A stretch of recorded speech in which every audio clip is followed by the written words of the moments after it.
my initial words that I want to say here is something along the lines of like buckle your seatbelt because Chris Coach Camp, the energy, man, that is, I think, if there is a superpower, everybody has one.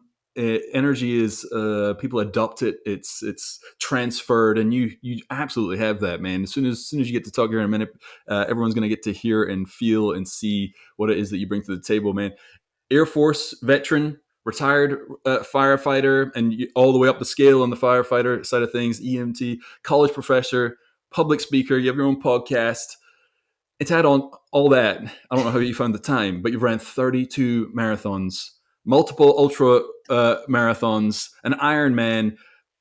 Where is the drive come from, man?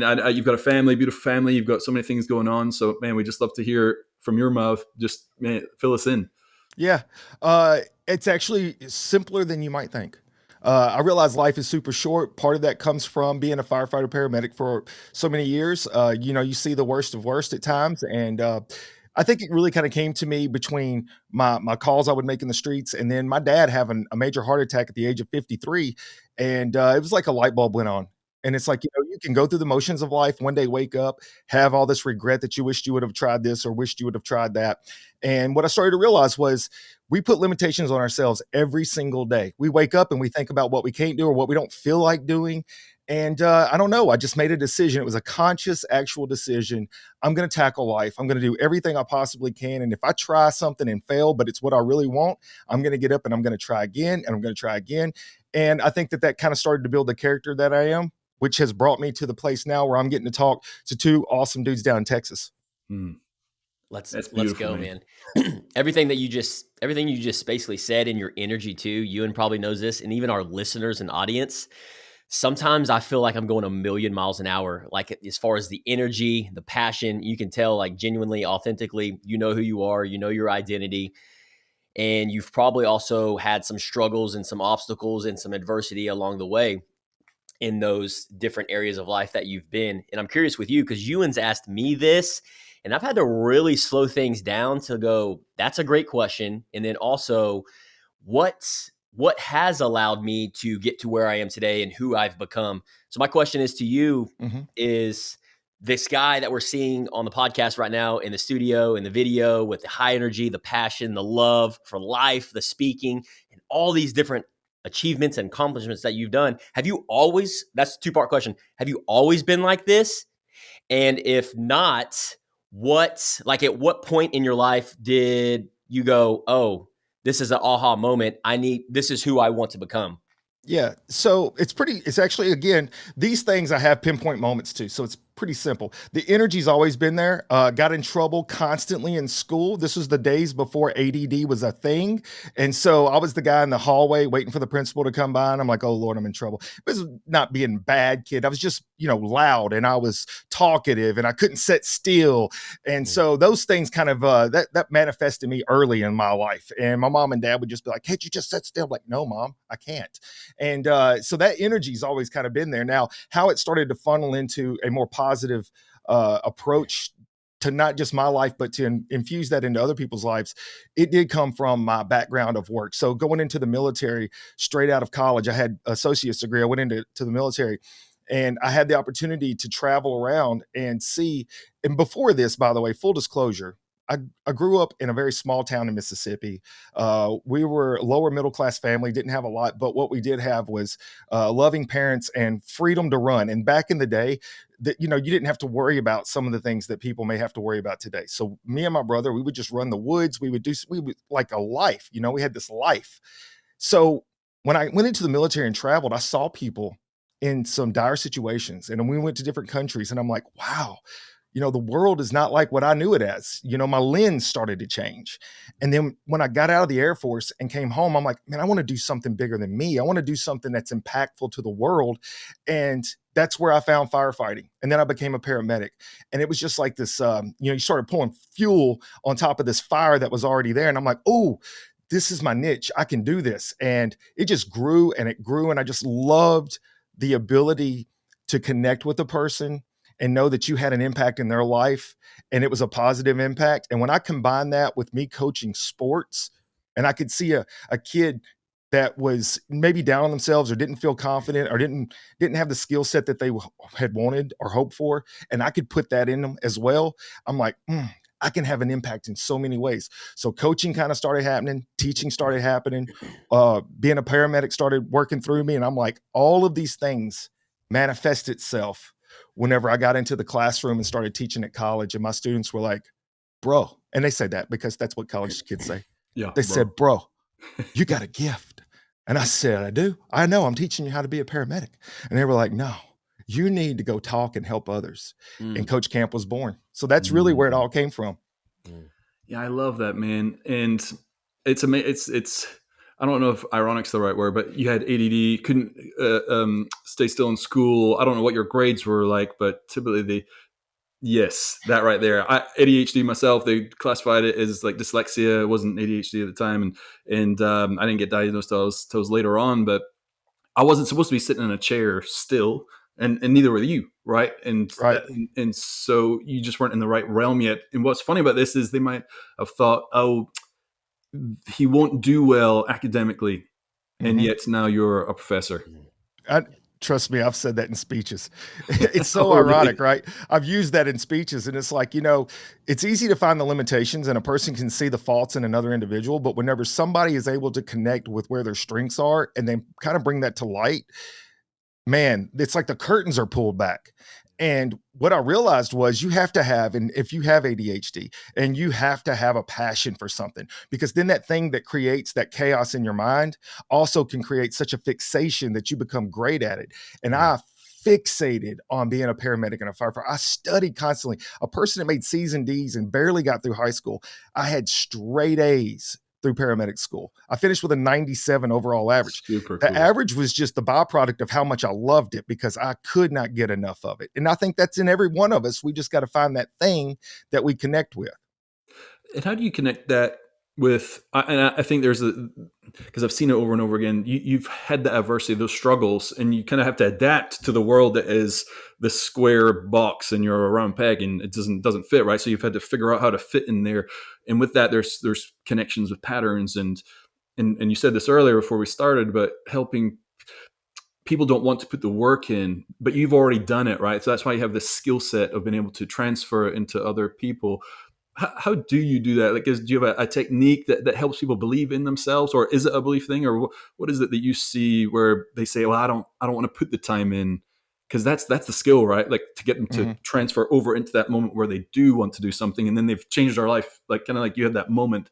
Like, is there a pattern there for that you've seen that can help people? Because there's a lot of people listening, they don't think it's for them. That's other Mhm. people. That's those guys talking about the marathons. I'll never do that. Yeah. What's that? That's what you found that gets them to transfer over into now I'm on that path. Like, I'd like to use the analogy of being a Mississippi farmer. Now, I'm not a farmer, but I do have a bunch of animals. But I like to think of myself as being able to plant seeds. Okay. And one of the things that I found as a coach, and this was where, coaching kids from the T ball all the way up through adult. And I've coached for almost 30 years now, sports, mostly baseball, softball. The first thing that I really noticed as I had been coaching for a few years was when you told a player what they could do and they didn't believe it was possible, then you showed them a way to make that happen. It was magic in their world, and they start to realize there's so many things that is possible. So the first thing that I would do is and this is key too. I want to make sure that I fully cover this thing the right way.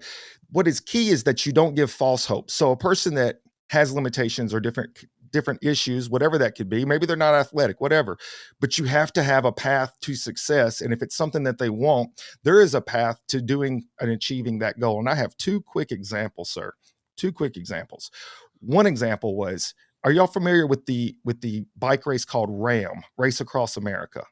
No. real, I haven't heard that one. I know you guys are athletic enthusiasts. Y'all got to look this up. RAM, RAM is the analogy or the acronym. Sorry. So there was a guy that was going to do a bike race, and it starts in Oceanside, California. It ends in Annapolis, Maryland. It's 12 days to cover around 3,000 miles. I was brought on to be the medical lead. So I was going to be his medical caretaker as we did this trip. He had like 12 people on the team. And so my support group, and I had one other medical guy, we're following this dude. And by day 3, he's beat up. He's rough. I mean, he's been biking 250, 275 every day, 18 to 20 hours, depending on the terrain. And one of the guys in the crew, he was an older gentleman, probably close to 60. And no, yeah, he was close to 60. And he's like, you know, I know that you just ran an Ironman, and I had just ran the Ironman that we talked about. And he's like, man, I would love to do that. I can never do that. I said, do you see this guy riding the bike across the country right now? Do you think he thought to himself, I can't do that? So he just went on out here and did it. He believes he can do this. Now, full disclosure, he made it 7 days. He made 1,500 miles. And then he developed a condition called Schirmer's neck, and his neck muscles gave out and he couldn't keep his head up. Wow. I couldn't fix it. So he did have to tap out. But I said, man, the motivation, the inspiration he gave by getting in the ring and fighting, that, my friend, should get you fired up to believe anything's possible. And I told him, I said, you absolutely could do an Ironman. And I planted a seed. And I didn't know I planted the seed, sir, because this came to fruition about 2 months ago. Well, 2 months ago, this guy calls me out of the blue. Hadn't heard from him in over a decade. And he goes, I want you to know something. He said, you told me that you believed I could do an Ironman, and I didn't believe you. And he said, then I watched, as we have a YouTube series called Southern Iron Mom, where my wife, which is not athletic, never played a sport in her life, got inspired after my Ironman, and she wanted to run an Ironman. She tried and she failed. And I said, all right, let me coach you. She let me coach her. By the way, guys, not necessarily recommending that. It's tricky. That's a balance. That's a balance. Yeah. Coached her for a year. She went back. She not only finished the Ironman, she beat my time by 9 minutes. Now, that's not a testament to me. The only thing I did was plant the seed, help them believe, and gave them tools to work with. So then that guy was inspired from my wife's action. He went out and he called me and said, I finished my first Ironman at the age of 71, and I'm training to do Kona at the age of 75. So, gentlemen, it's not a theory. It's not a hypothesis. It's reality. When you infuse belief in somebody else, the possibilities can become endless. But one of those things sometimes is you've got to be able to give them the tools they need to be successful, and magic can happen. It's a long answer, I know. Oh, it's beautiful. Yeah. Beautiful answer. Chris, what would you tell somebody? So we've done marathons, we've done High Rocks. I don't know if you've heard of that competition. High Rocks. I haven't. What is that? You have to look into Okay. it, man. It's eight exercises, and then you run 0.62. You want to run 1,000 kilometers in between the exercises. Yeah, 1,000 meters. Yep. 1,000 meters. So anyways, it's High Rocks. It's like the up and coming CrossFit of this day and age. You'd be good at it because it's really, if you have a running base, you got an advantage. So and strength. It's running and strength. Anyways, so I'm all about cold plunges, doing hard things, putting yourself out there, as far as in the belief, tying the belief. We preach this on the podcast and talk about this. And accountability has come up recently as far as doing the impossible. So everything that you're talking about, the marathons, the ultras, the Ironmans, what goes on in their mind is it's a disconnect between that's impossible. Okay, because you got somebody like Coach Camp coming in here and going, it is possible. Now you're giving them hope. Mm-hmm. And so that's what we are big on, is giving our audience and our listeners hope with the accountability of connecting the dots on the impossible, making it possible. Well, here recently, I got invited to go do a triathlon. Now, Chris, I have never done swimming or a triathlon in my entire life. Okay.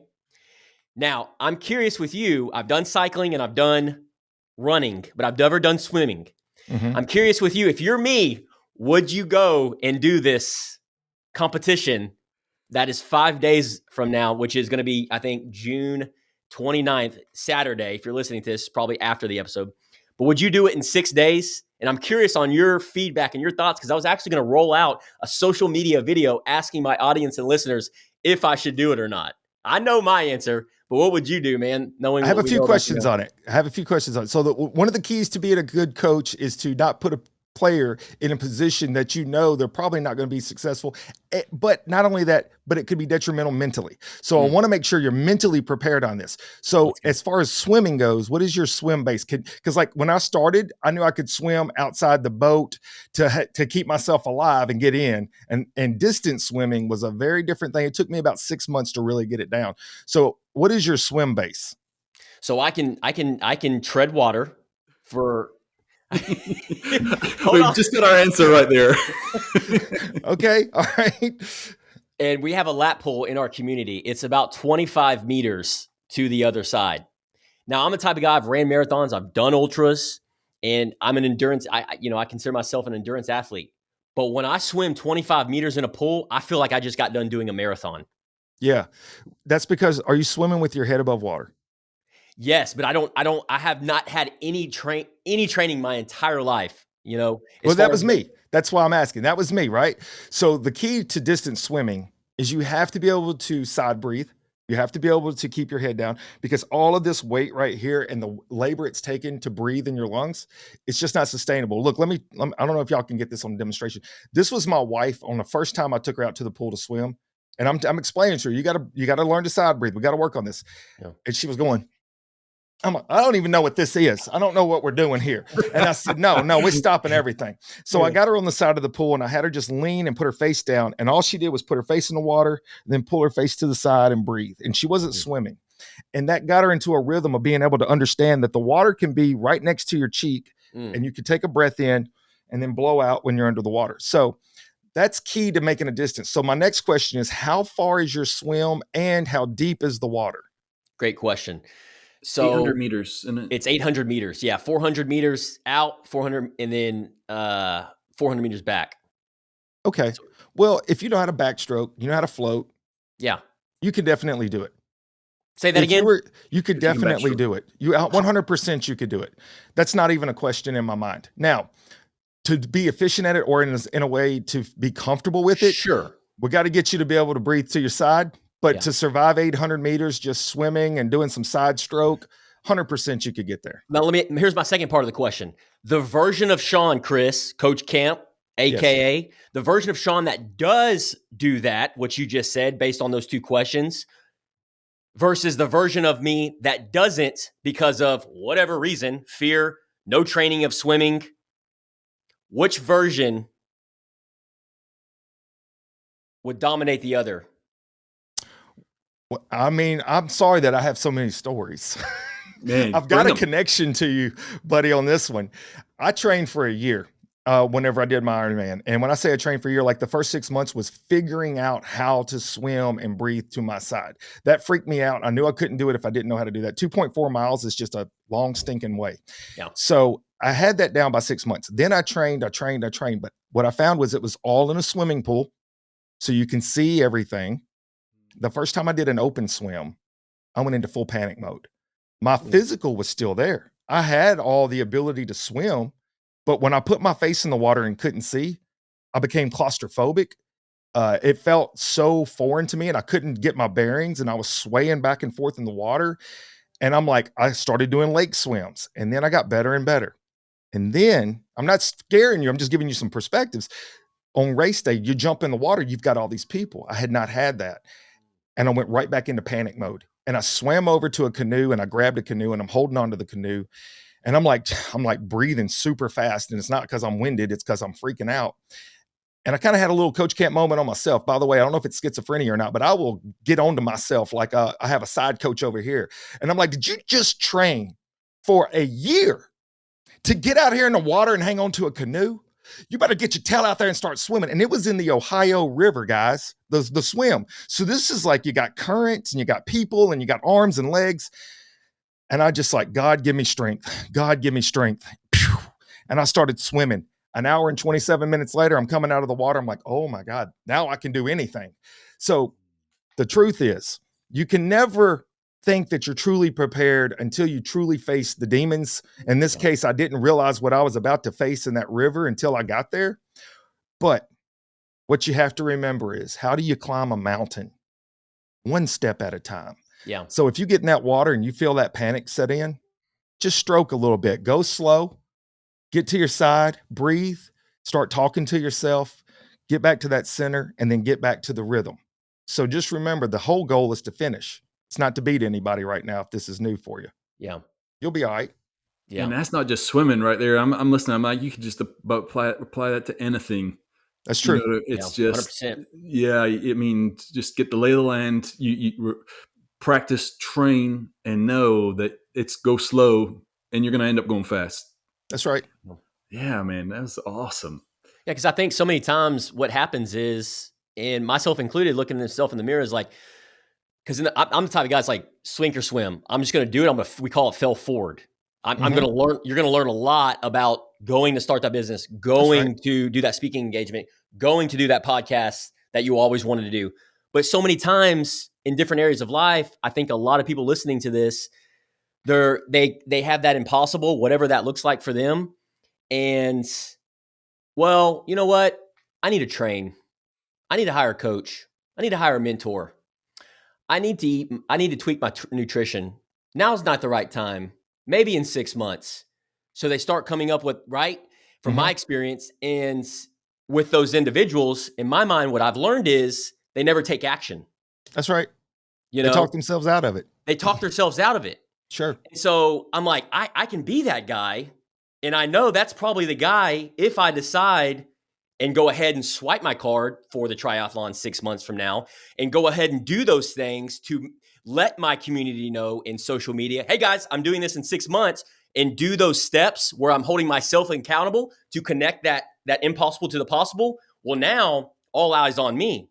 I have to come through, right? Because I've got my community involved. I got an accountability partner.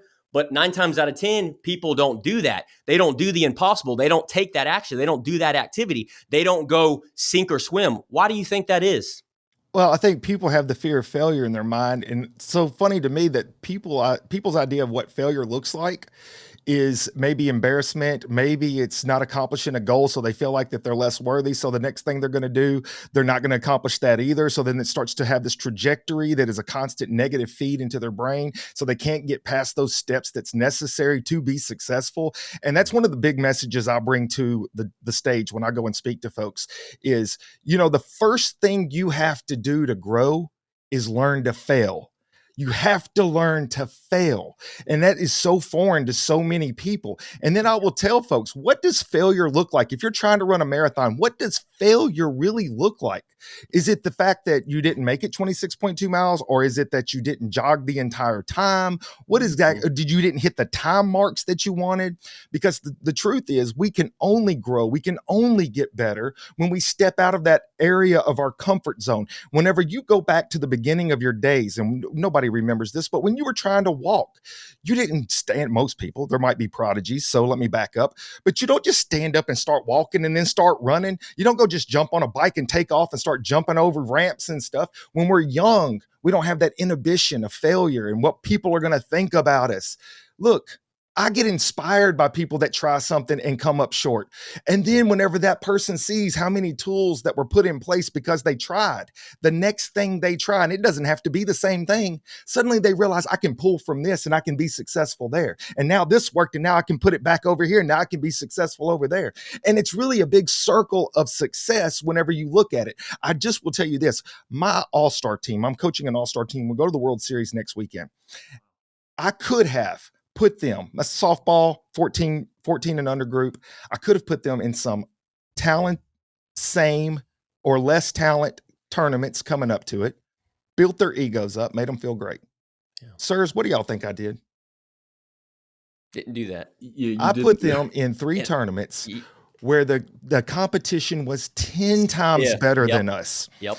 And at the end of the 3 tournaments, and we just walk through this, and I would try to keep them focused and motivated. And then when we get to the end, and I said, now girls, guess what? What y'all about to face next week is going to be nothing like what y'all just faced. You girls are now prepared to go in and absolutely dominate. And if something comes up and you make a mistake or the other team gets ahead, you know what that feels like too. So don't get down on yourselves. Keep fighting like y'all just learned over the last 3 weeks. Guys, I'd love to give you an update. I can't wait to see what we do next. This coming weekend is going to be awesome. That's so cool. Have you seen with those girls? Because being around you, like you become, you're the leader there as far as the team goes. Have you seen some transformations with those girls, like the way they were compared to how they are now? Like what do you see kind of actions and wordage that they use? The best thing that I have seen, and there's a few things, but the best thing I have seen is the community come together. And I think so often in sports in particular, but in life even, when a person falls down, it's so easy to just, be down on them. And I've seen this team come together now. And so when somebody makes a mistake or something, everybody's like, boom, you can do it. Come on, I got you. I'm Mm. like, come on, that's Yes. what's up. That's what's up. Oh yeah, that's awesome, man. So, And then it's good. And we're talking about 14-year-old girls here, mm-hmm. and they're doing that. So it's possible for anyone at any age to be in that environment and to, Yeah. and that's a big part of it too. If people doing it on their own, if they're on their couch right now and they have no support, it is very hard because the only thing you're dealing with is your own mind and all your past experiences of failures or fear of judgment, all that. So Mm-hmm. forcing the environment, getting around people like, such as yourself, or and that's the same with diet too. Like if you want to eat healthy, go get rid of all the junk in your pantry and just put healthy stuff in there. Much more likely you're going to end up eating healthier. And that's a simple step to take, is just get around people in that mode. Yeah, I'm feeling the energy already. I already want to go buy a bike to do a Let's triathlon, go. and I don't play softball, but I kind of want to right now. Hey, look, I'm going to tell you. So, full disclosure, self discipline is key to any kind of achievement in your own personal life. And this is my recommendation to your viewers and listeners. Build something into your daily structure that creates focus and self discipline. And it doesn't have to be grand, it doesn't have to be massive. If you just, like, for instance, if you want to become more spiritual, take 1 minute or 5 minutes every day, pray, sit down, read the Bible. If you want to become more physically set, do something that keeps you on point every day. And then the idea of accountability partners are fantastic. But where we really start to develop self discipline is when we do something nobody else knows about and nobody had to tell us to do, and we know we're going to do it. And so I built this into my life almost 3.5 years ago to the day, where I will run 2 miles every single day, no matter what. I know there's the streak runners, and I did 1 mile for a year, and I'm like, that wasn't that challenging because I could knock out a mile pretty easy. So 2 miles was a little bit more challenging because you have to really fit that into a day. And I haven't missed a day. I haven't ran today yet, but I will. I And love it. that thing there, just it's right here. I wake up and I'm like, all right, this day's not over till that 2 miles is done. I got to get those Yeah. two in. And that's just one example, but I think we all can do that. You can find something that you keep yourself accountable to, build the self-discipline, and then that's going to start to transpire into every aspect of your life. Hmm.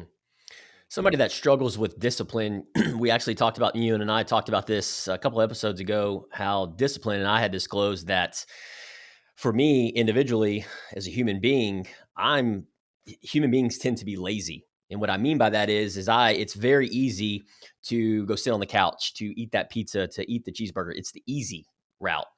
And so the discipline is what comes in and what allows me to kick it in gear, to light a fire underneath my rear end and have those habits and align it with the discipline to get to where I want to go and to who I want to become. Somebody that's, if a viewer or listener is listening to this and somebody is like, oh, I want some more of that. This guy seems disciplined. He seems regimented. He's doing all these big things. And we all know that is a top skill set as far as, and a muscle is the discipline, and to be able to create those positive habits. I don't know if you've heard of the book Atomic Habits by James Clear. It's a great book, talks about habits. If anybody's listening to this, highly recommend on creating positive habits in your day, which will create the discipline to do the things that you want to do and who you want to become. But I'm curious with you, Chris, with the discipline, you seem like a very disciplined guy. And what would be one tip that you would give somebody on creating stronger discipline, or how to create stronger discipline for somebody that lacks the discipline like yourself? Yeah, so it's for me personally, I would say pick something you know you can do and then stay with it. And then whenever you start to find yourself doing that same thing all the time and it becomes such a habit in your life that if the not doing it would create anxiety, Mm, now you have started to actually instill it, whether or not you meant to. And that's actually how the 2 miles is for me. But then there's another side of this. And the other side of that is you sometimes have to give yourself grace. So a person that has found themselves in a place where they're crushing it, right? Whatever that thing is, whether it's academia, their job, whatever, they're staying on point, and then they have an off moment and things maybe go south for a second. The one thing that a person sometimes has the most trouble doing that I found is hitting the reset button and going back to that person they were before, but not judging themselves off of the person they were back then. mm, As the example of exercise, I have people come to me all the time and they're like, man, I used to run 3 miles, or I used to run 5 miles. And now if I run 1 mile, I'm just whoops. And that's where they think about how they ran 5 miles and they could do it in 25 minutes back in the day, or 20 or 30 minutes. And it's like, I can't do that anymore. And I'm like, well, you're not 18. You're not in the military anymore. you're 45 and you're 20 pounds overweight. So let's see where we can go today. Let's do 1 mile today at whatever pace that is. Let's throw the time out the window. And then next week, let's try to do a little faster or we do a little further. And so start building those blocks back, because it's one thing to have discipline. I think it's even harder when you had it and you've lost it and you feel like you can't get back there. So the key is to do something that you feel like you can stay accountable to for yourself every single day. But when that day comes and something happens, don't be scared to hit reset and do it again. Yeah, I think people, they look at where they are and they think about the end result, and it's just super overwhelming. And like you just said right there, it's really just the bite-sized chunks. Like it's just one step at a time. And man, that's where most people collapse, is just that's too far away, and they have to have something just tangible enough to get a hold of. And it's so simple too, but we don't do it often. And it's fascinating to me, and that's why a lot of coaches out there, a lot of inspirational stuff, but there's not even close to enough, because people still aren't doing anything. It's just it's the way it is. What are you working on right now, just as an example? Because the game is never over. There's always that next level of things to level up in. Is there something you're currently working on yourself, like a skill or a mindset? Or Yes, actually a couple things, but the one main thing is for my speaking company, I have come to realize that, so if I have this gift, which I have come to terms with, that yes, apparently I do have the ability to connect with folks and inspire them to do things. That's been proven to me. So now it's like, okay, so there is a point where humility is still there, and it's okay to recognize that's a strength and a talent. And then, do you want to grow that talent? I mean, like a person that plays pro athletics, right? So if you're a professional baseball player, there's nothing wrong with telling people, yeah, I'm really great at baseball. Oh, yes. Now, use that talent to help other people achieve those same goals. And now you see the full circle. So that's what I've come to realize, is I do kind of have a talent, and I haven't lived my life as an example. So what I want to do next is I want to spread that. And looking at where I've built, and I've only been doing this, formally as Coach Camp for 3 years.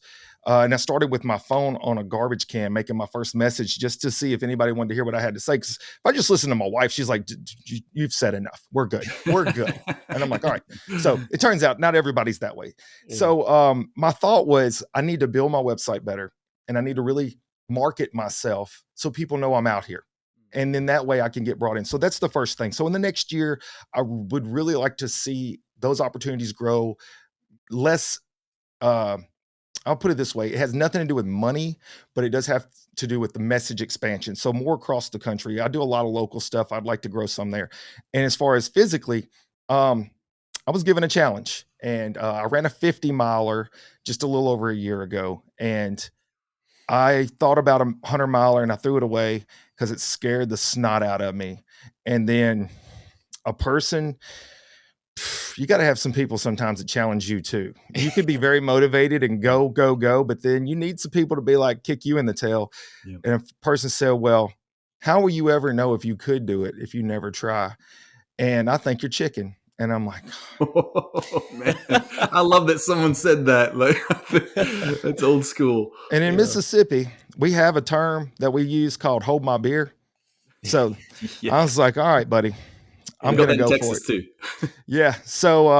So anyways, next year I'm going to run 100. Well, I'm going to go after a 100 miler. And this is the other thing too.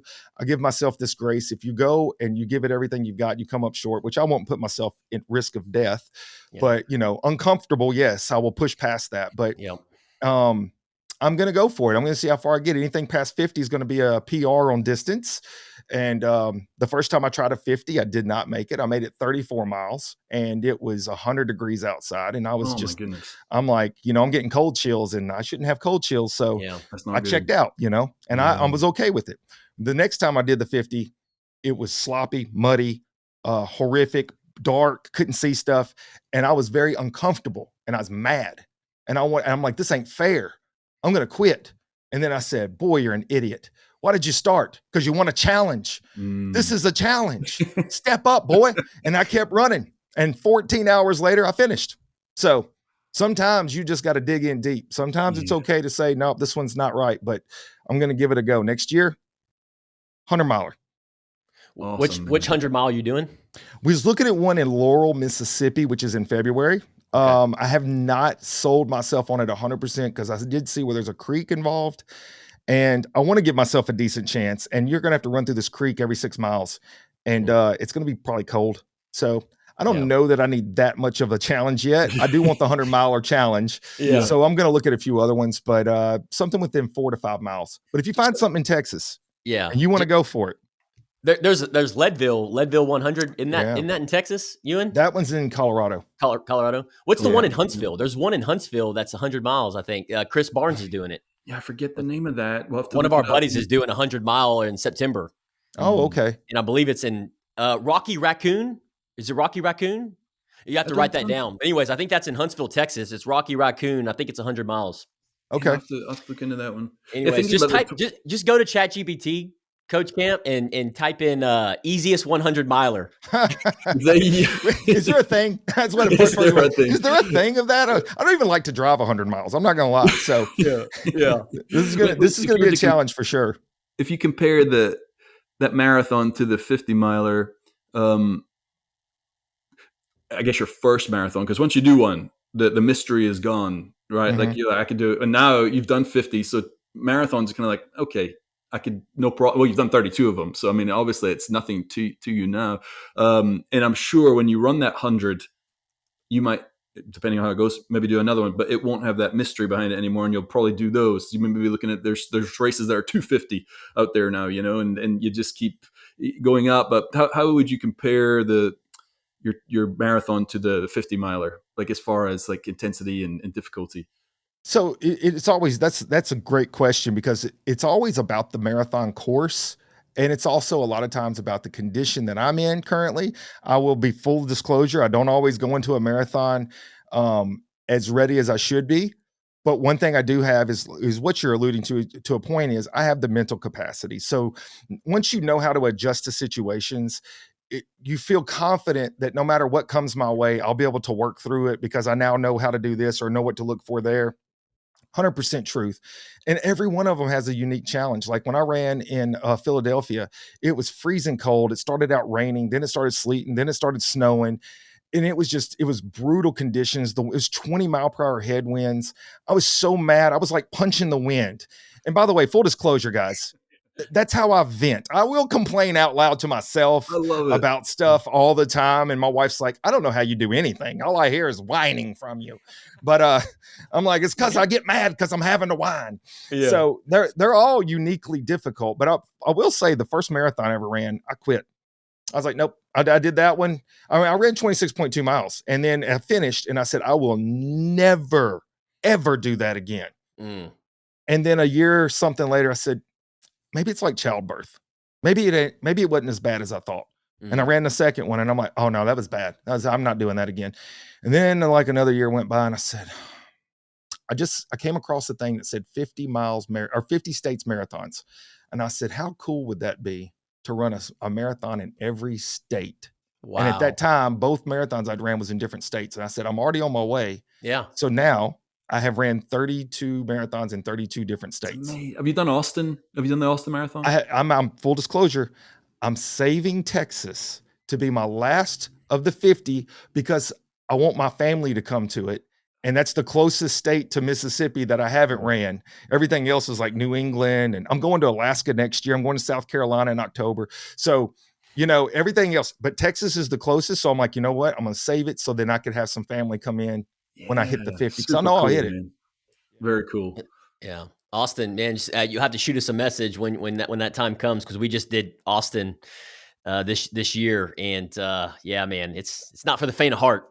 Yeah. Wasn't that great for the first one? They say it's not a first timers marathon. We didn't know that till we're in it. Like it Yeah. was a lot of Yeah. hills, a lot of A lot of hills. hills. Oh, I can tell you, West Virginia. Stay away from the West Virginia if you don't like the hills, or go somewhere on a flatter side. I didn't look at it that much, and then I read in some context afterwards. It's considered the third hardest marathon in America. The one I ran in West Virginia.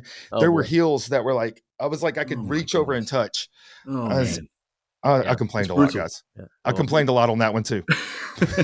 It's okay when you're in the last like 3-4 miles and you have nothing left.